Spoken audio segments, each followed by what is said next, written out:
Goli mazapata bila koli gobo.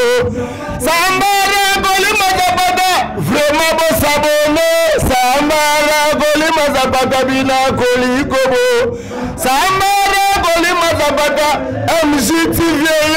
Sambara goli mazapata mami wanza. Yoga mami wanza. Dani Timanga, vrai non, vrai tanta sur la bien. Gauche droite, à la table pantalon quoi. Au moins.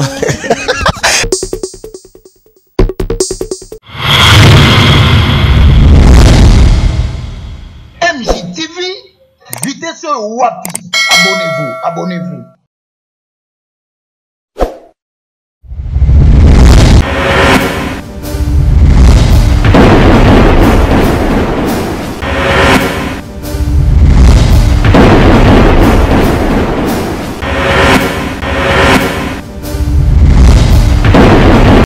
Bienvenue comme ça dans votre chaîne MJ Télévision et surtout dans votre émission Autant couleur, les émissions Dani Timanga toujours wana na présence na bino pour na ko solo na bino mai oyo etalaka toujours d'actualité zalaka na mboka na biso Congo. Et je ne pouvais pas commencer cette émission comme ça sans pourtant remercier la première dame de Orléans, notre patronne, Madame Mami Wanza, Mamani Mama, et je dirais aussi merci comme ça, na concert nanga, Sylvie Bahati, Oyaza, pour assister à une émission, il y a Lelo. Aujourd'hui, on doit parler na enterrement il y a Gigo et puis toi aussi maman makambo ebele na katia wa trobeta masolo ya mbandaka lelo pe lisusu na katia émission. Mais dans cette plateau je ne suis pas le seul, je suis avec l'un de personnes au boyebi, le prophète Tikato Bengara est toujours bon parce que il y a une matière dans il s'agit de prophète Ngefa Otozana na katia plateau Oyonde Tokozwa ta ya kosolo. Je dirais aussi merci comme ça à papa Micha de Paris, Montema ya Batu ya maman Mami Wanza et puis nakopé ça ba salutation lisusu boy na maman Margaret na Sandra de Brewana na Orléans bango balinga na bango prophète Ngefa bobi yango lelo tobi to yambana au prophète Ngefa lelo to beta masolo ya ba prophète peta jité mais to beta masolo o eza normal fongo la biso déjà na pesa invité na ngana tongo ya lelo beaucoup laka losako Nzambele ki bango nyonso nango ya pena makasi beaucoup la kalosako masanga ezoteka mabase bazotula grave beaucoup la kalosako likolo bakomaka ndenge moko biloko ebale différent beaucoup la kalosako batelemi lokola bato mosusu ntaba imboko be. Merci beaucoup, prophète Ngefa. Je crois première fois na chaîne Nabiso MJ Télévision. Bande ko bana nzambe bako yokayo malobombo kayo. Nzambe pambola bango. Ezali mbali boso mais mbali boso te parce que biso zali comme sentinelle ya mboka. Ézéchiel 33 verset 7. Tokotema pona kokenge na mboka. Parce que Bible zo bisa biso de Ephésiens 5 verset 16, racheter le temps quand les jours sont mauvais. Parce que nous c'est 12 signes au zodiaque a démon. Nous c'est là que se manifester. 7 signes attendent de la fin. Excusez-moi, ils ont se manifester. Tomilenge la point à koya na Yesu. Merci beaucoup. Otiki biso na maboko nzambe avant to bandela. Batana tiki biso maboko na yo. Batela sunga batela. Tika te molimo na nzambe kamba biso. Yozali alpha omega pe bandele pe suka. Totiki Congo démocratique na maboko na yo, basoda na bituma maboko na yo, mboka pasi maboko na yo. Yo pesa biso mboka oyo etoni na kita po ete pe kwa makate. Ya wetika do sala quelque chose on pesa kimia na mboka oyo kimia moto ko pesa na moto. Bana na biso boso pesa na biso. Comment on tata la moana la molimo santo. Amen. Amen. Merci beaucoup prophète Ngefa et salut bien à la première dame de Orléans, maman Mami Wanza, notre patronne. Prophète Ngefa, celui qui est non à Tongo boya koya komona yo. Ikamboni ni susu ko koya na mbanda kanan. Kita bino ba notable ya mbanda kape bozali wana makamboni ni ko de kanan. Non, ndeko oyebi soko moni ndoki belela. Bible zo bisa biso en Ephésiens 5 verset 11 to konale ba effet ya diable. Biso moko ba kolo bana mbandaka kimia ezali. Quand parle de l'Équateur, si on parle de l'Équateur, tu as Mbandaka, tu as Bikoro, tu as Ingende, tu as le choléra, tu as Bassamus, tu as parti à Makaza. Ok. Tu as dit Bomongo, on a bien dit Équateur. Ok. Mais, bateau ya, côté le gouvernement et le ministère, on fonctionne bazana yango, batiki bamboka na bango babwende. Ah, donc bango bazana kati ya mbandaka te. Donc bango de biyaya. Batiki kuna na basili ubangi na bamboka na bango ba yesuko bazo bazala te bo continue mbandaka. Ça dit quoi? Il faut pas ça la tout balongo la gouvernement bobo boloko. Oyo papa vidéo atongeli biso mbandaka.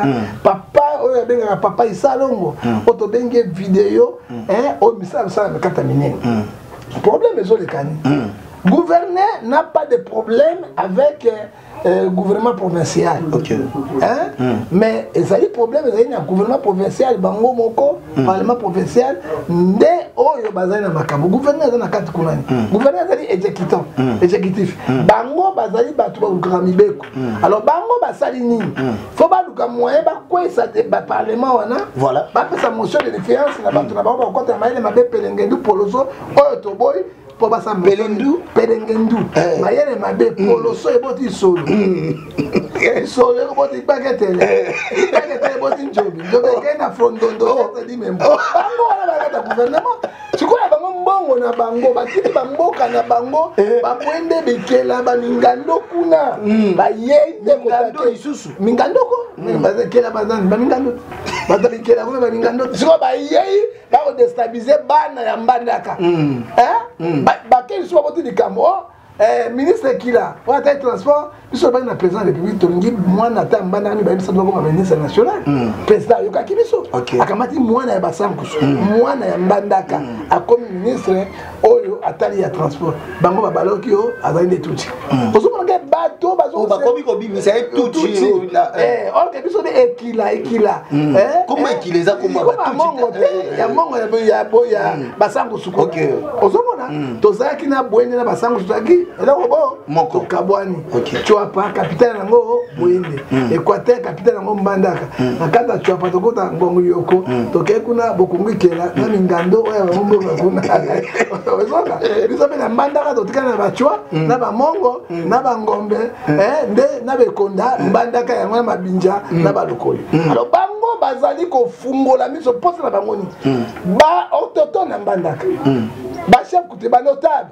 Balingi balongola bana yoso mbandaka bakotsa infiltré o bazota sidi kivu sidi ubangi o bazota na rubangi o bazota pena na kati na bwende ba infiltré parce que ba imposer gouverneur ya bango mwana origine mbandaka te gouverneur provincial comme ya bango ba etirer balongola IDPS parce que bobo boloko azali gouverneur ya IDPS azali parti pour IDPS balongola IDPS batia ba parti politique na bango ba déstabiliser chantage on fait des chefs voilà et là on dit chantage on fait des chefs on va déstabiliser na l'élection 2023 biso de tozawana pour dire IDPS azawana te biso siko to fungoli biso na biso ngai na bano ya mbandaka bazana boninga ba mingando wana te alobi na bana mbandaka wana eza prophétie déjà kopesa aux autres bana mbandaka mbandaka chef lié province de Équateur ya bino bana Congoas mbandaka ya bino bana Bongonjo ya bino mbandaka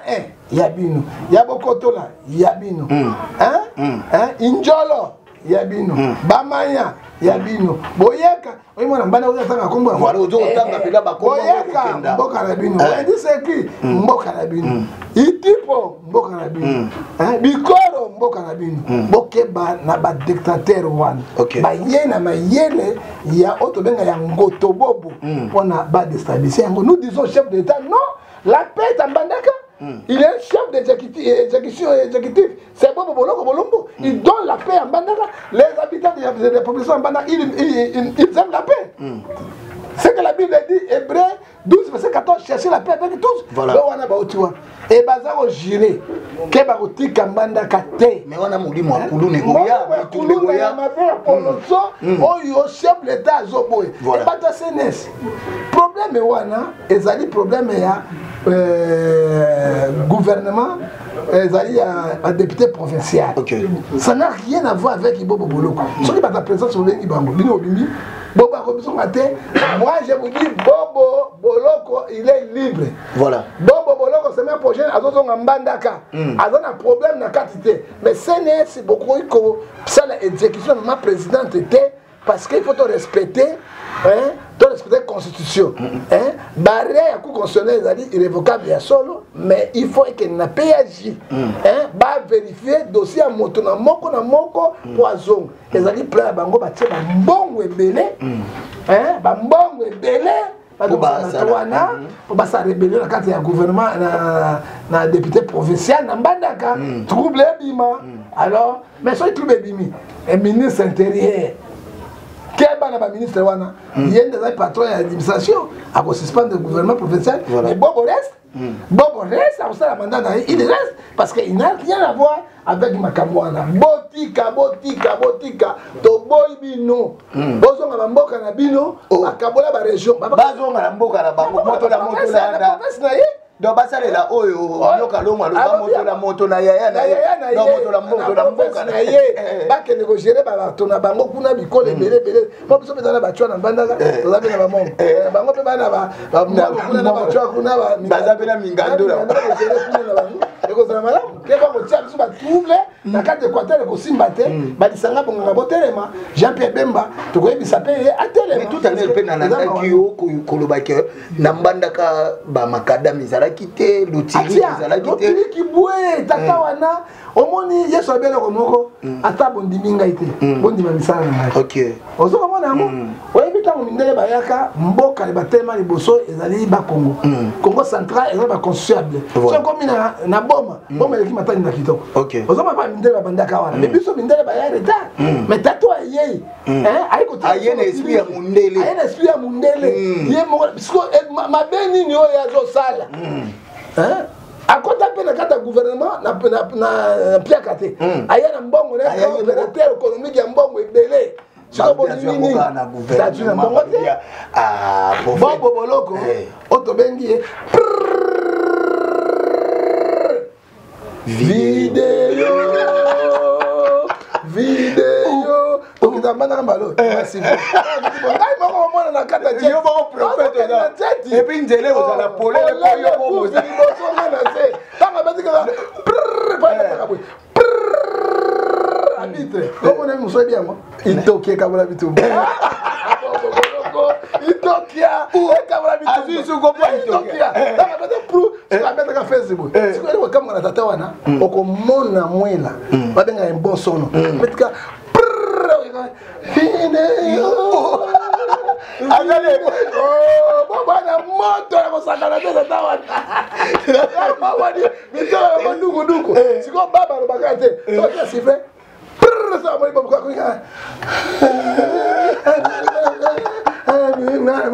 Ah bobo.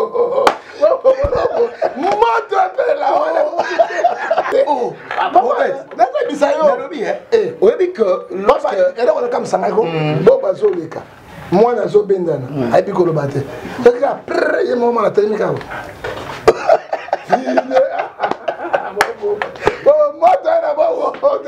Mais yo za musali ya nzambe etant que moi na mbandaka okolobela ene sengo boy misala malamu papa OK ngai na mona mbandaka 26 ans passé OK mbandaka na bosemo ya province ya Son ba gouverner ba koti ndenge na ndenge OK ngala kana de so chef de l'état OK la commune mbandaka boy c'est extraordinaire mbandaka totika ki minda te na 25 ans OK lelo na mbandaka de 18h tongo boy bala pandé lelo ya bobo boloko lelo ya to signer contrat na zalaki ya ya ambassadrice américain botia 35 kW ya courant na kati ya mbandaka mbandaka bara gudro ba belge batika lelo bo batseba partout et puis na kati ya 7 ni na territoire na nyoso boué so motabo boko longula motabo boko longula moto saka bimi na tongo betala propriété na résidence na otika bango bakota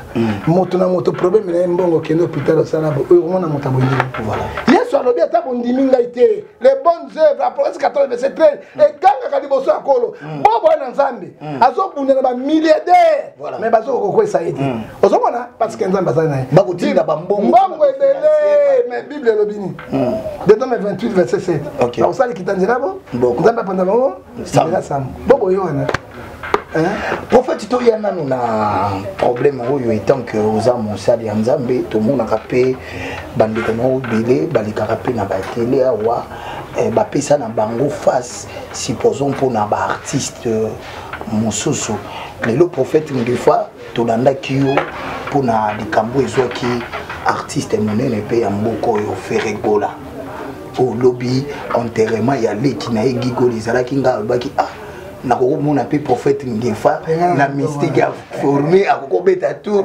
ayata kotala mystique ya formé de mystique ya fondondo mystique ya fondondo na vie ya prophète akokoleka tawa eza mpe mwa bien mais natikali komona présence ya prophète te et puis soki tokei Ferregola azala artiste oyo aviva na wenge mais na wenge baoyo baza bapapa na ye batikali koya te tomonaki présence ya Kofi Olomide mais matanga elekaki ndenge elekaki prophète bon nécessairement Amos 3 7 lobby 3 batemba botamba te bayoka te basangana te ngai nakokende pina matanga wana te parce que akufi aza pasteur te si j'étais pasteur donc bino bojija bango pe kaka loba bandoki wana oh pasteur et toke prophète ngai nakoki kokende pasteur nini tu nakokende bongo so azaki ya yo ya famille nani ya famille mwana leki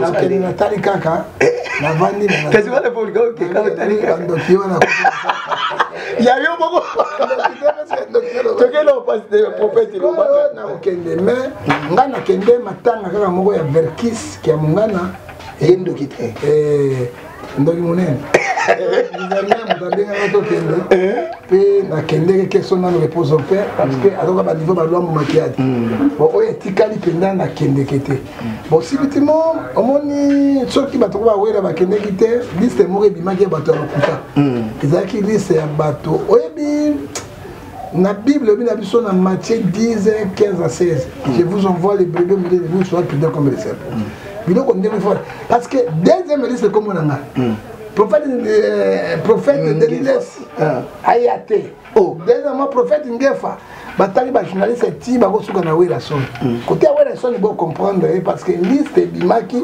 wela balingaka galate si parce que dans l'ende wala était boumilier voilà dans l'ende côté on a qui wela son ba muso ya ki te mais faut apporter parole ba expliquer en bien bon Kofi a papa boto papa il m'a kufa kende mais musique etikana maboko ya Kofi azala kola koko kola papa ya bango nyonso asaki si ya maturité si ya amour parce que Yesu ayelo kozoba masoni toni ko se pardonner te hein oyebi Matthieu 18 verset 21 à 22 lobi soki moninga sama be limbisa mbala tuku sama na sama OK ozomona alors entre bino soki bino boningani te boningani biso ba sebito lingana bino non ezali monde ya baranking monde moko ya bami mekanaka na ba machine na biloko na bango ya mabe badominaka moki parce que là na kobosana te 1 Jean chapitre 5 verset 19 nous sommes les enfants de Dieu il faut savoir que le monde entier soit poussé du diable est-ce que bango ça il va parce que quand ça aucun musicien a réussi à régner la puissance de Nzambe babandonaka toujours Nzambe pour kota na ba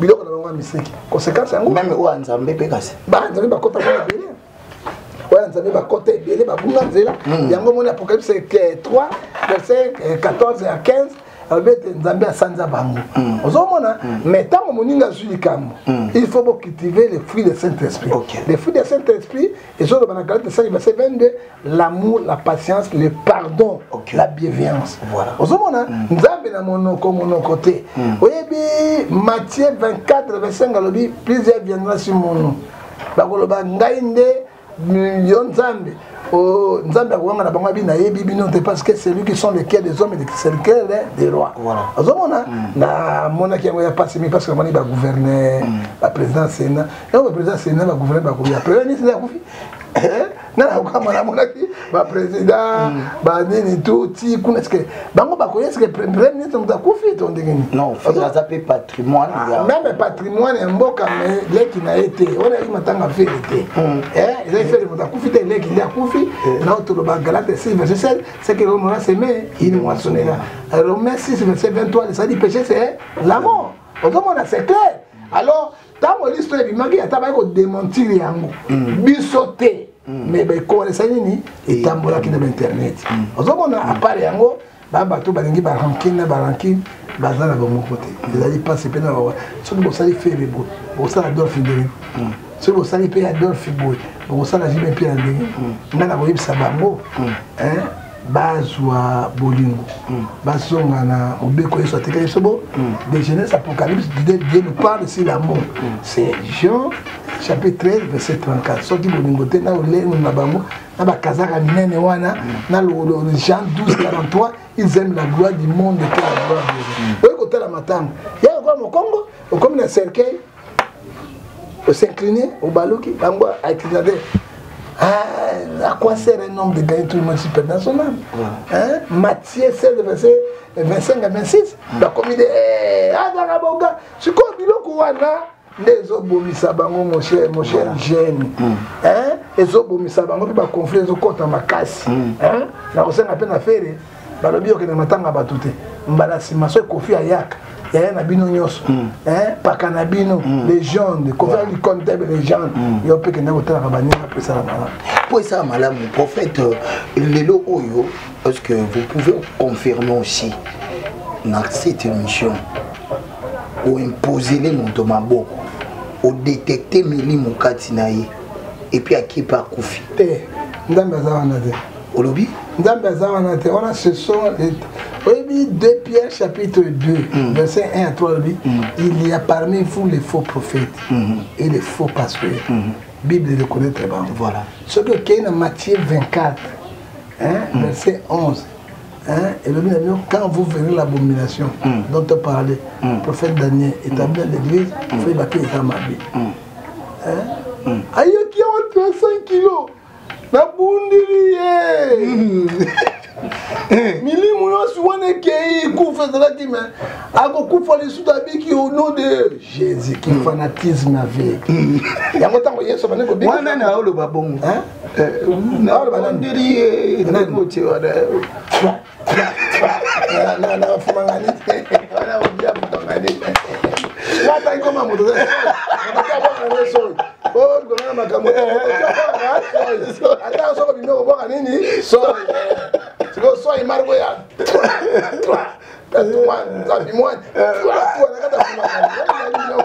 siko simanango mutu akeye ake okufa siko bato bakolobani faux prophète faux pasteur eloko vie ndenge aza sikoyo akoloba eloko mongo te parce que son ekweli nde bapasteur ozomona parce que akadra son ekweli bapasteur mais moyaka moko afingisa bayaka tokenda est-ce que oyebi André Kimbuta azali moyaka no oyebi président parlement aza moyaka no mais bayaka basirage baya bayaka no ese bato bakokani apingisa bayaka so vie azanga isachese mpo na ngai vie abi na bondeli mpo na ngai na bondeli nasengi nzambe na nga nzambe oyo ya basoyi nasambeli ye nzambe ya basoyi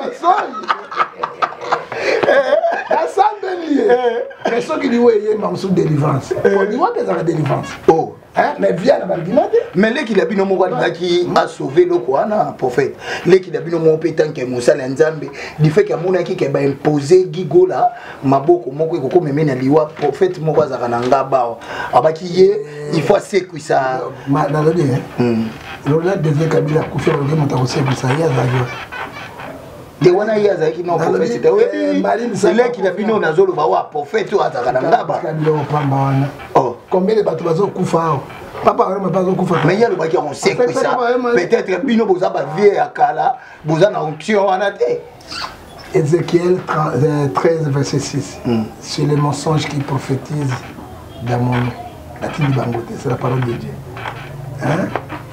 asekwisa combien bato nasekwisa abesolaka gigola na famille na ye bato bakufaka mikolo nyonso asekwisa combien asa makambo lukao te wana kana kosa ibembe mwana Zimbabwe ondazo vivre ba tcheye ba content na kata la cimetière mais monogezo ezo pema oya sebusi esa sebusi bazwa lukao lokuta mutakufaite famille na ebite mutakufi eza ba biloko moko ba spectacle moko diabolique yango moni Jacques chapitre 3 azo ibisa biso na 14 à 15 alobi ete cette intelligence ne vient point si très haut il est charnel physique et diabolique tala bisa diable salam ya ça c'est ça ba toko père aussi vous savez à Gigo Gigo la tika la Gigo atira tona 22 kilos sur 22 kilos ba kuti awa batashe ni kwa nyonso tuberculose lié à moi même kuna docteur ta ya monte oh na parce que du côté musu alors c'est ya Gigo c'est musu na sensini ake na mama yemo suko batebele bazokufa kuna base na autopsie te bamisi mtsopota no c'est ça ce sont les mensonges baba faux prophète baba prophète on nzambe azobisa bango bakokufa par paix ezali na kata Jérémie 23 verset 4 malheur au prophète est censé oyo bazosala makambo sanga. Est-ce que prophète moko pe akoki komi pesa za na ngambu ya artiste moko boy tomoni le quoi prophète ngefa boy okomi ko za na ngambu? Mais papa mari moi na prier chez moi. C'est moi qui ai prophétisé papa me kokufa. Papa mbasima na kolakso to solo lango na lobi na kolakso ba photo awa. Voilà. Au moins nga zobondela papa mbapande azosambela. Asambela pa na ngai. Na okeno ça ba prier pa na ye na zobengisa ye azali mwana na ngai ya molimo. Et puis ça m'était pas dans zang balingi pas zolobi donc au prophétiser là yé dès son vivant wana yé na bio zo kufa zo zo kene kuna uzonga te oyebisa ye kwa face yé moko face à face papa même singa bien na 180 ni ya batwa abe na on caché abi lobo za na diarrhée ba yibza ke baken ayoka kite go soki na ina kubenga tout ce genre ici décret en tant que le mot était il va mourir ban église bazaki passer dans mes fils sont là hein ne ko kata wana l'action na ki abumo mon papa il m'a sambela tozana yi c'est moi son passé donc j'aimerais que na émission pour batu musu balingara preuve à l'appui hein bokata non merci beaucoup tozongi bandeko parce qu'on est en show hein on est en show to kata ki moi mukie pour prophète de la biso ba preuve à l'appui ndenga lobi que papa Wemba zalaki moi ane ya mulimo prophète toke na moni oyenda ba photo parce que batu bazara boy parce que biso to tiango kamba moko et continuer pour to la sa place au katate to moni ba photo wana nde banani bazana kati bon ba photo na kolakisa yo parce que to bolo ba faux témoignage te ezo pekisa biso na Exode chapitre 20 verset 16 tu ne portais pas de faux témoignages avec ton projet parce que ba prophète musuko kana sambela pour n'éternel mais asambela pour n'éternel papa alors na cardiaque aigu tout na moi c'est na tout yo oh nani moi c'est na deux femmes na tout aninga ki mingi à la France moi c'est papa Wemba oya pesa nga yo na pesa nga bazon te OK oya na pesa nga ye mena na boloko on ba prier na ye zo papa Wemba c'est donc maman c'est un tout OK awa tutu hein OK awa papa Wemba na église azo témoigner en église na yo oyo en cadre papa Wemba les cours batonso te azo kosa pour payer et mon anondere yango te papa Wemba yo na te église yango ezo yeba te est-ce que pendeza ya yo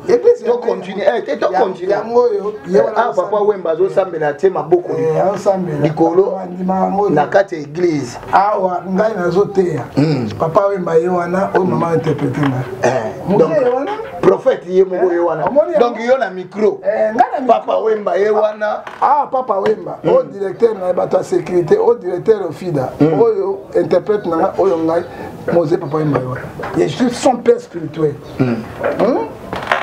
biso na ito lubaka binoka pa yo bo tout bazana pam tana ko pas Kofi na ibisi mon père mbinga wala pe mon père au père du soir ya déjà mon père nako c'est quoi tout nié papa Wemba na oka sanga moi na ngai il prie chez moi voilà na bonne papa Wemba on a cardiaque ya bika c'était moi le cosa il kamoye vraiment ngai vraiment voilà Kofi ndolo vraiment on est pas kamune nezo ko ya Kofi oui t'as j'ai dit à Kofi Matthieu 10 verset 40 à 41 oya mbinga ya mbinga oya mbinga la bénédiction j'ai dit à Kofi qui sera condamné par ceci Kofi a confité Kofi à la présent bon retour na Kofi habité sera tant que kamba et par exemple mais là on a fait OK bato tout va voir Kofi hein j'étais resté avec moi seul avec Kofi et la souka na lobby tu seras condamné avec sursis et si tu es là pourquoi parce que amona yo amona ngai parce que auto kangi na sena Matthieu 23:20 et limite mi pas limite na bête prière également esprit aller et tout bouleverser dossier et dossier bouleversé to parler na bureau bon va bien kamba ko faire le Kofi est libéré, a quitté par sursis il y a 10 ans. Kofi a bien vraiment, ma prophète dans Zaïre, il y a Congo, vraiment, ma prophète il y a failli. Quand tu as l'angana, il y a comme quête, Nzamina Pesaka. Quand tu as l'angana, je suis le grand défenseur de christianisme Nyamboko. Ok. Nazali bateau à défendre la valeur, des Rwandais, des Bakoya, Nana Kati. Ok. Nazali le pasteur, la prophète, dans mes musulmans, 3 ans, débat chrétien contre les musulmans. Moi, je suis là. Mam Tomini, Komini, a combien dans la journée dans son balassement. Je suis le meilleur prophète dans la carte d'Afrique, Mobimba, la défenseur du christianisme. Prophète, le lot Oyo, tout le monde a des colons, nous sous-soupé, peut-être interdira ba ndimina bango mususu bakoki kozala pembeni ya ba artiste musicien te ceux qui peut-être azalaka na bango et que abongola motema est-ce qu'ils akape mabe kosolola na batu ya mission nzamba pesa biso Matthieu 10 verset 7 à 10 aller prêcher des trois mais prêcher faut to prêcher batola mabeba ya babonga so biso ke pemé na bango te bakobonga mandenge nini la faut évangile la faut mission na tout que ne pas na ba ça faut évangile na ba sali ya nzambo ba petisa koyo bakosala bango te so ko pas bana ndumba il faut qu'on se déguise comme bana ozolo na bango so ko na bato na bangi il faut ko moka bato na bango o ba il faut ko po retirer bango ba epa na nzambe mais siko bongo so kezaki na moto moko azaka na makambo mokili abongola na motema donc akokosolola ape na bango te bon so ya bongo motema osolola na bango te poni bazaka bato bakata mokili malgré misala na bango mais c'est l'évangile qui l'attire l'évangile ne bongolaka moto eza balolende na biso maloba na biso te fo nzambe akota kati na bango parce que soka mwana nzambe ata opengwaki ndenge tu nzambe akotinda tous les mécanismes et récupérer zongo na elanga ok c'est ça est-ce que mosala nzambe mpe aza na droit ya kozwa enveloppe plutôt 10 000 euros pas ya Kofi Olomide to Weranson to Jibo Benato faire je vois que la même boîte qui là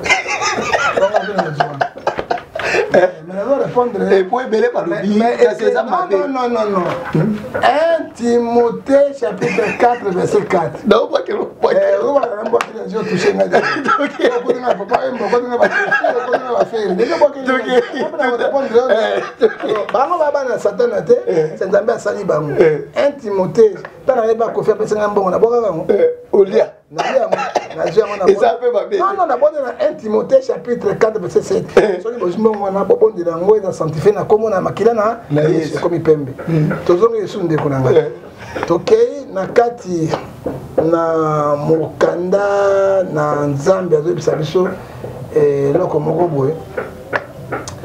Ngeli chapitre moké omoni Ecclésiaste chapitre 2 verset 26.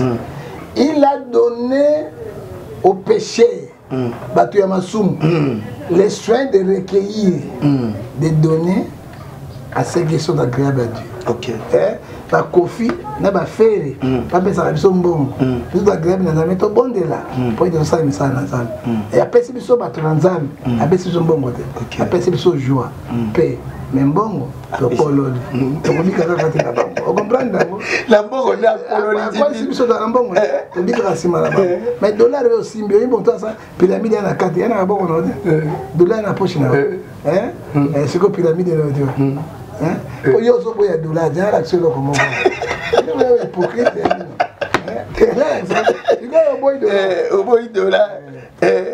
Avec so dollar. Quand on a mis son la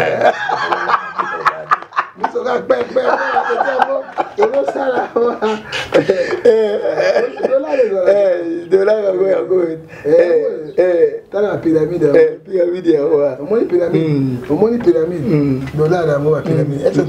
Jamais. Parce que la pyramide est secte à Satan. Et tant qu'on a directement dans 1 Timothée chapitre 4 verset 4 se purifier au nom de Jésus-Christ. Au nom de Jésus. Voilà. Au nom de Jésus. Au nom de Jésus. Ça c'est bien. Tu vas la raconter. Si on a bien aux autres arabes, si on a un bon moment, hôtel au bisu to kotaka. Oye beta bato beti makembe se wana. Njobi oye bite. Oye kaka boyo mo bitandi. Ndumba wana munene bakata njolo ka. Makembe. Ni mo etikala ki wana. Ela tiyo. Soko koni wana. Ni bese so Philippe chapitre 13. Au nom de Jésus, tout jeune frère. Comme on beta makembe. Au nom de Jésus. Attends, changer de la télé. Yo, non, là, on évite à l'autre sério. Yo, moi, on va constat. Là, moi, dis mon mieux, on a pas. Le pas minimum, ma baby. On ça joke, katane nini. C'est quoi ça nini? A comme il lembo lembo. Là, si ma dinga, c'est pas comment assistant.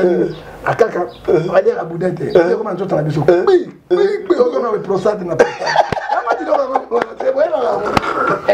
Donc, vous m'en avez dit. Là, pas la frontière. Donc, vous m'en avez dit. Hein? Yo mona moi ça comme mi sokona nyoka. Yo muso sala wana biso mo age pour ça ni. Maman, okubomanga na okufa. Pema. Oh, kapiki. Piki ozonga boye. Tala lingundu monene pour ça pas. Ça kana. Ça la vérité, on a caméra, on a vérité. On a caméra, on a biso yango wana. Alors on va conduire. Non mais un prophète. Togena webi bato bele bakobo loba prophète ngefa mopa yaka na makambuka ndenge moko na ndeko na edenyele koko paranga na denye c'était parce que na défendre ba valeur. OK. Ozoki nga na défendre ba valeur mais mission nga na défendre ba faible. OK. Ata yo eyeli yo mabe pour qu'il est boaki yo nga na ko défendre dans son sens là. C'est ma mission. OK. Ozomona nga bina pétage de. Mo tali ko ma bina na foule pétage pétage.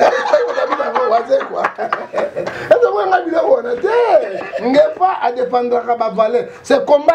Voilà. Hein? Oui, Galate 4, 6, ça veut dire à cause de la vérité, je te dis votre ennemi. C'est valeur à défendre la valeur. Hein? Toi, on a fait les Kofi, qui n'a pas l'air, non? Voilà. Prophète Ngefa qui voit Angélique qui a tout saboté en mode. OK, prophète Ngefa na makambo so eleki na monde musical na leki na yo Ferregola et puis na ba diro yo ndenge bato mokeli ba ko loba que l'un de tes frères Mukuna na makambo alobaki que liwa ya Gigola et outil pas ya Ferregola. Si tu regardes notre caméra, qu'est-ce que tu peux parler? Non. Moto nzambe akabola katera na paix. Même ya monaki yango. Alors ça makambo wana kolobake amoni Ferregola lokola démonter. Moi yemo ko na Ferregola démon. Mais Ferregola kene ba mbie moi ki démon ya hein akio pesa mbie Bible. Mbie pesa Bible. Siko Bible ama siki Ferregola de. On la confusion. Hein? Si quoi vous avez va faire ba ya kuna. Ne ba kana ba katiere wala na to la matete. Te, obi katiere ngo. Nani? Nda kasi ya matete. Oyo atikani epele ya kati. Te. Oya tiaka nini wana abina kawana walesa. Moi ça katiere te ça uta. Ah prophète. Et ça y aussi la dit. Mukuna boxer walesa katiere. Obungani. On a vu c'est pas comment copine de ouais biloko na bango bato balinga biloko wana wale sa grand katiere abuna edi mata 18 fois na bujimai c'est comme nous sommes Mukuna nga ndinaka 3 passes Mukuna nani boxer makasi abino ko to ko beta bipona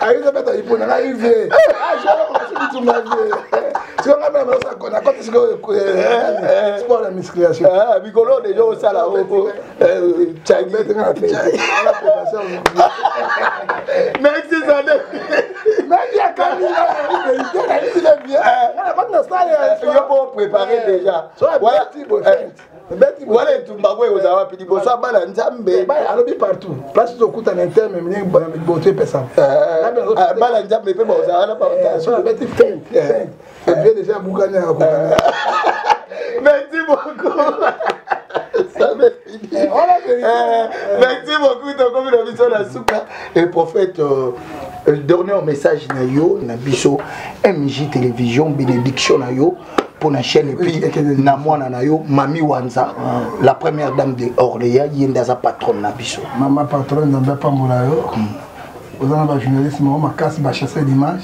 malgré le qui n'est que ma casse. Et puis ma belle, c'est un bon, on a belé, jamais la facilité parce que j'ai beaucoup à faire. Voilà. J'ai beaucoup. Il y a aussi mes bandiments qui les ont été. Voilà. Voilà, les gens n'ont pas mon habitude, ils avaient les sauter.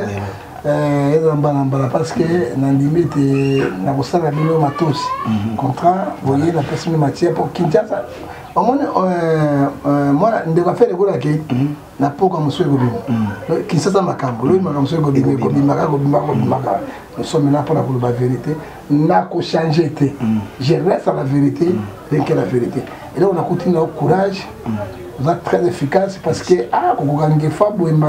n'est pas facile. On maîtriser un gars. Bon, on a évité.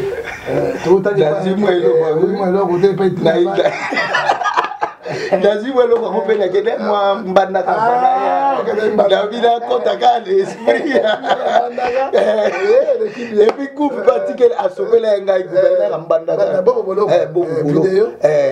Tellement PC une vidéo ou bien moi. Il est au papa.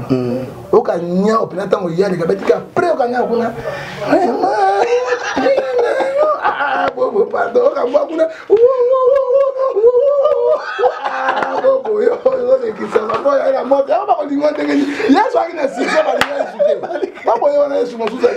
Voilà, bon fait la Sylvie Bahatipé. Sylvie Bahati nzambe pambola yo mama tika ko vie na aïbisi ngalo mo ma passe le bien de l'orpheline et plein de mères aïbisi maman dans ma personne ngolo ba verset biblique alors bien somme 127 verset 10 tata ko za te maman ko za te liboti boye bato boyo mais nzambe ko za na donc on peut za na mais et le ko mo pesi pasi wana tika ete nzambe azali nzambe ya orpheline ba vivre akotika mokolo moko te pour sauver la vie continue. Et puis, maman a passé un beau temps sur la Suguana, on passe loco, on est bien, mamie Bomolo na 4 verset, on est grand prêtre, mais Zambia Pambolayo, Zambia Pambolayo. Karine diamant, mino diamant, c'est diamant, zolo diamant. Il y a ça qui cache les quoi, moi ma diamant la carte. Oh, ils sont maman, ils sont la phrase. Pas ça qui cache les ma dossier ma bon moi diamant la carte. Numéro de compte. Et puis qu'ils aiment dans votre stade. Tout qui nous non, stade de mardi 3 jours. Est-ce que non bien. Prophète. Ba fali bazate. Tout bazate. Nabi plein à craquer 3 jours banda histoire la Congo Salema. Ngobila tondi ça Santa Stade. Mais tout ça dans stade 3 fois parce que nzambe atindi défi moko. Tika nzambe za likolo. Akoya un esprit il y a Luc 4 verset 18. L'esprit du Seigneur Simon, il m'a envoyé pour apporter les bonnes nouvelles au Madé. Tout m'était mesiki. Na ba guérison mais que bota dans les années 61 verset 1 à 4. Et vous savez parce que Kiziamina Kibila évangile international azali na réputation ya propre. Ah, un Timothée et bien surtout 3 verset 1 à 7. Est-ce que le miracle tout le monde a calé si ton Dieu est mort? Essaye le mien. Non, à chanter Hébreu 12 verset, oui, je ne vais pas changer. Un Nzambia solo. Un pasteur qui n'aime pas les fétiches. Un pasteur, on passe la doctrine d'original. Mais ça, les Nzambia belé na Congo bandima baninga la bango pété yo zone dimatisé. Nayebi bazami sato, on a bon dima bango. Papa qui l'a ni pep. Nandimi susu docteur Jésus Barouti. Nayebi dima susu Roy Bondo. Emajabo, Kamina Kijamina Kibira. Il y a 5. Puis Azate. 6. Azate. 7. Ngayo. Yo te 7. Voilà, tu as compris la vision de la souka. Ça m'est fini. Merci Nabino Nyonso, Bozoa Kitan Yakolanda Bisso. C'était le vôtre Dani Timanga, garçon le 19 février. Papa Nadarvi Timanga, un enfant pas comme les autres. Je dirais merci comme ça à la première dame de Orléans, Maman Mami Wanza. Notre patron, Montozara, toujours Wana. Kolobakeba Nabote Lema, Bukenda Kosa Moussala, Ndeto Kosala. Merci aussi comme ça à notre date, notre premier conseiller, c'est notre papa Micha de Paris. Donc, papa bien, pourquoi pas na mon ambalako, ba maman y a association les femmes du cœur ou maman présidente nango, eza maman Mami Wanza, na romona directement maman Yvette, maman vice-présidente et pourquoi pas maman Margaret Nassanta de Brewana, maman moko très sociale nandaka bino mingi balobi matanga ya nangai lobby eza veillée mortuelle to kunda vendredi donc Danity Manga malgré matanga est toujours là au four et au moulin pour vous servir au temps réel. Je dirais merci comme ça na bande ko na biso nyonso ba assister biso parce que prophète Ngefa très bien organisé avec une équipe technique naie où ils aura toujours wana pour travailler naie pour appeler ça bino ba œuvre de l'Éternel. Donc tous ça qui wana pour honorer l'heure du prophète na Kinshasa na biso oyo bakosala mosala ya Nzambe ndenge longo bani sans fétiche. Là ezaka Danity Manga Mutalobi. Quant à moi je dirais merci na bande ko nyonso ya Londres, Paris, États-Unis, Christian Soukoula Makande, pourquoi pas à mon frère Osé Moulo pour Kabemba depuis Matadi Balobi, Osé Vandi Selanga, staff na Matadi, wana Moulo Baki ba banderole ya MJ Télévision et Matana Matadi, et que ça la biso bien et toujours bon mais ça n'a déjà parce que Danity Manga en matière et pas prophète. Prophète Ngefa toujours nabino na katache nabino yo mto s'abonner abonne-toi, ça nous fera énormément du bien. Quant à moi je dirais merci na kolonzambe wa pesa kibiso pema. Bye bye. Sambara goli mazabata bila kolikobo. Sambara goli mazabata vraiment bon s'abonner. Sambara goli mazabata bila kolikobo. Sambara goli mazabata MJTV. Sambara goli mazabata Mami Wanza. Yoga Mami Wanza. Danity Manga. Vrai non, vrai tanta sola bien. Gauche droite, à la table pantalon quoi. Au moins.